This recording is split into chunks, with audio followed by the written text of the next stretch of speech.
मुजफ्फरपुर जिले के कांटी थाना क्षेत्र अंतर्गत बिशुनपुर सुमेर में हुए दोहरे हत्याकांड का पुलिस ने बड़ा खुलासा किया है। मुख्य अभियुक्त विकास कुमार को गिरफ्तार कर लिया गया है। इससे पहले एक अन्य नामजद आरोपी हरि पासवान की गिरफ्तारी हो चुकी है। पुलिस के अनुसार पूछताछ में विकास कुमार ने हत्या में अपनी संलिप्तता स्वीकार की और उसके निशानदेही पर मृतका मंजू कुमारी के 6 वर्षीय पुत्र आर्यन कुमार का सब बगीचे से भी बरामद किया गया। पुलिस ने मृतका का मोबाइल फोन और एक प्लास्टिक की बोतल में रखा हरे रंग का तरल पदार्थ भी बरामद किया है। जांच में सामने आया कि मृतका और विकास कुमार के बीच प्रेम प्रसंग था और आपसी विवाद के चलते 23 जुलाई को आरोपी ने महिला और उसके बेटे की हत्या कर दी। पहचान छिपाने के लिए दोनों के चेहरे पर एसिड भी डाला गया। मामले में एफएसएल टीम ने घटनास्थल से साक्ष्य जुटाए थे। पुलिस का कहना है कि मामले की जांच जारी है और अन्य पहलुओं की पड़ताल की जा रही है। थाना क्षेत्र में दिनांक 27/7/2026 को बिशनपुर सुमेर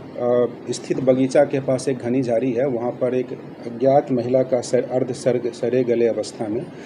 डेड बॉडी बरामद हुआ था देर शाम, और सूचना प्राप्त होते ही कांटी थाना की पुलिस वहां पहुंची थी और सबका इंक्वेस्ट कराकर विधिवत और पोस्टमार्टम के लिए भेजा गया था। साथ ही स्थानीय ग्रामीणों और सोशल मीडिया के माध्यम से उस डेड बॉडी को चिन्हित करने हेतु उसको आइडेंटिफिकेशन के लिए कोशिश की गई और तदोपरांत उक्त महिला का डेड बॉडी मंजू कुमारी जो कांटी थाना क्षेत्र की ही रहने वाली थी उनके रूप में उनके पहचान हुई और घटनास्थल पर एफएसएल की टीम को भी बुलाया गया था और घटनास्थल से खून लगा कपड़ा का पर्दा का कपड़ा जिसमें खून लगा हुआ था, एक टी शर्ट जिसमें खून लगा हुआ था, एक छोटे बच्चे का एक जोड़ा चप्पल भी बरामद किया गया था।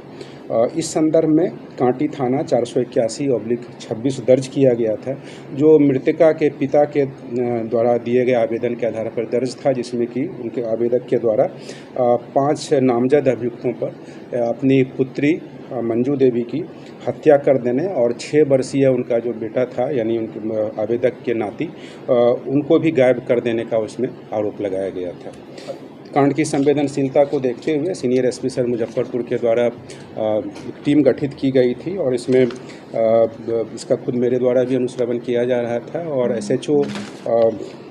कांटी और उनके कांटी थाना के अन्य पुलिस पदाधिकारियों के द्वारा काफ़ी सक्रियता से इसमें काम किया गया और डीआईयू की टीम के द्वारा भी इसमें सपोर्ट किया गया और जो टेक्निकल और मानवीय इंट्स हम कलेक्ट किया गया उसके बेसिस पर इसमें एक हरि पासवान नाम के व्यक्ति जो कि नेम्ड थे उनको गिरफ्तार कर न्यायिक हिरासत में दिनांक 31/7/2026 को भेजा गया था। अग्रतर अनुसंधान में यह प्रेम प्रसंग का मामला प्रकाश में आया और इस इंट के आधार पर मृतका का प्रेमी और इस कांड का मुख्य अभियुक्त विकास कुमार जो कांटी थाना क्षेत्र का ही रहने वाला है, इसको गिरफ्तार किया गया है और इसके गिरफ्तारी के उपरांत इसके निशानदेही पे एक छोटा बच्चा जो कि मृतका का बेटा था, नाबालिग बच्चा था 6 साल का, उसकी डेड बॉडी को बरामद किया गया है। उसी घटना से स्थल से थोड़ी दूरी पे झाड़ियों में ही बरामद हुआ है, घनी झाड़ी में, और वहाँ से प्लास्टिक की बोतल में रखा हुआ हरे रंग का एक तरल पदार्थ का बोतल मृतका का मोबाइल फ़ोन सिम के साथ इस अभियुक्त के पास से बरामद किया गया है और इस दोहरे हत्याकांड में जिसमें कि नृशंस तरीके से पहले महिला की फिर उसके बच्चे की हत्या की गई है, ये प्रेम प्रसंग का मामला प्रकाश में आया है और प्रेम प्रसंग से को लेकर ही जो उत्पन्न हुआ है आपसी विवाद मृतका और ये मेन अभियुक्त विकास पासवान के बीच। इसी कारण से विकास कुमार के द्वारा दिनांक 23/7/2026 को मृतका को उसी बगीचे में बुलाकर और उसके साथ उसकी हत्या कर दी गई और पहचान छिपाने के उद्देश्य से झाड़ी में लाश को छिपा दिया गया। तो इस दोहरे हत्याकांड की इसमें उद्भेदन हुआ है और साथ में इसमें जो संलिप्त अभियुक्त रहे उनकी गिरफ्तारी कर आज उन्हें न्यायिक हिरासत में भेजा जा रहा है और अभियुक्त के उन्होंने अपराध को स्वीकार किया है और उनके अपराध स्वीकारोक्ति बयान के आधार पर घटनास्थल से खून लगे कपड़े जिसमें कि अभियुक्त का टी शर्ट भी है, छोटे बच्चे का चप्पल है, साथ ही जो हरे रंग का लिक्विड है उसकी भी एफएसएल से जांच कराई जाएगी और मृतका का मोबाइल फ़ोन वगैरह उसमें जब्त किया गया है। एफएसएल के द्वारा भी साक्ष्य संकलन किया गया है। इसमें ठोस साक्ष्य संकलित कराते हुए और इसमें स्पीडी ट्रायल कराकर जो अभियुक्त हैं उनकी सज़ा इसमें दिलाने के प्रयास किए जाएंगे। जो ये प्रथम दृष्टया पूछताछ में प्रकाश में आया है कि मृतका पहले से शादीशुदा थी और अपने 2 पति को छोड़ करके इनके साथ भी जो अभियुक्त हैं विकास उनके साथ भी संबंध बनाए रखी हुई थी, अवैध संबंध। और ये दोनों स्कूल टाइम से ही दोनों साथ पढ़ते थे और एक तरह से उस समय से रिलेशनशिप इन दोनों के बीच कंटिन्यू था और शादी के बाद भी दोनों की अलग अलग शादियाँ हुई और शादी के बाद भी ये लोग आपस में अवैध रिलेशन में बने रहे और उसी रिलेशनशिप में कुछ विवाद हुआ है जिसमें कि अभियुक्त को ये जानकारी मृतका के द्वारा उस रात दी गई थी कि उसने फिर किसी और के साथ भी इलिसिट रिलेशनशिप बना लिया है और इस चीज़ को ये अभियुक्त बर्दाश्त नहीं कर पाए और इसी आवेश में आकर के ऐसा प्रतीत हो रहा है कि अभियुक्त के द्वारा मृतका की हत्या कर दी गई और उसका बच्चा भी जो वहाँ मौजूद था तो उसे भी उसकी भी हत्या कर दी गई।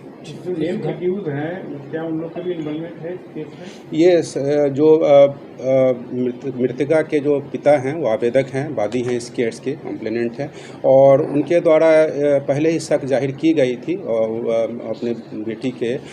पूर्व के उनके मैरिटल रिलेशंस और ये एक्स्ट्रा मैरिटल रिलेशंस वगैरह के बारे में उन्हें जानकारी थी और इसी शक के आधार पर विकास पासवान को भी नेम्ड किया गया था और कहीं ना कहीं उसके घर वालों को भी ये जानकारी थी और इस जानकारी को रहने के बावजूद जो है उसके पिता के द्वारा जानकारी नहीं दी गई और अभियुक्त को भगाने में सहयोग किया गया, इसीलिए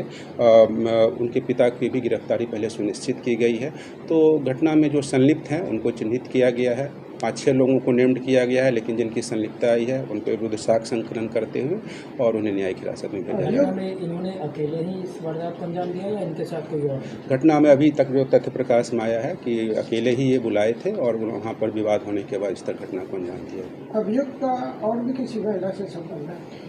महिला के साथ संबंध होने की जो बात है वो मृतका का भी प्रकाश में आया है और अभियुक्त भी बता रहे हैं कि ये शादीशुदा है, इनके भी बच्चे हैं और उसके बाद इन्होंने